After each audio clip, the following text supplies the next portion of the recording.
நம்ம ஊர் கிராமப்புறங்கள்ல இது போன்ற கற்கள் அமைக்கப்பட்டிருப்பதையும் அதை மக்கள் வழிபட்டு வருவதையும் நம்ம பார்த்திருப்போம். இதற்காக இந்த கற்கள் அமைச்சிருக்கிறாங்க. இதுக்கு பின்னாடி இருக்கக்கூடிய வரலாறு என்ன அப்படிங்கறத பத்தியா நம்ம இந்த வீடியோல பார்க்க போறோம். ஒரு மனிதன் தன்னுடைய நாட்டுக்காகவும் தன்னுடைய மக்களுக்காகவும் உயிரிழக்கிறாரு அப்படின்னா அவருக்கு மரியாதை செலுத்தக்கூடிய விதமாகவும் அவருடைய செயல்பாடுகளை நினைவு கூறக்கூடிய விதமாகவும் தான் இந்த மாதிரியான கற்களை அமைச்சிருக்காங்க. இத நடுக்கல் அப்படின்னு சொல்லுவோம். இதுக்கு வீரக்கல் அப்படின்னு இன்னொரு பெயரும் உண்டு. இந்த நடுக்கல் எழுப்பப்படக்கூடிய வழிமுறை அப்படிங்கிறது சங்க காலம் தொட்டு ஆங்கிலேயர் காலம் வரைக்கும் இருந்திருக்குது. சிற்பங்கள் எல்லாமே அந்த மனிதன் இறந்ததுக்கான காரணத்தை சொல்லக்கூடியதாக இருந்துச்சு. ஒரு வீரன் இறந்துட்டாரு அப்படின்னா அவருக்கு ஏற்ற மாதிரியான ஒரு கல்லை தேடி எடுத்து அதை ஒரு வடிவத்துல செதுக்கி அந்த கல்லுக்கு சில வழிபாடுகள் எல்லாமே பண்ணி நட்டு வச்சாங்க.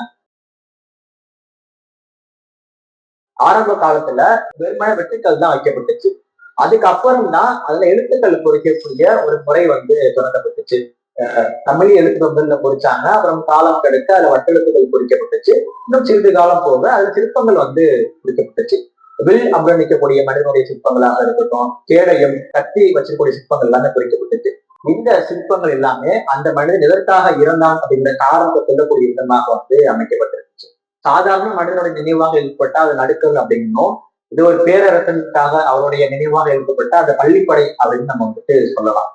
இருந்தாலும் இந்தியால எழுத்துக்கள் இல்லாம சிற்பங்கள் அடங்கிய நடுக்கற்கள் தான் அதிகமா காணப்படுது.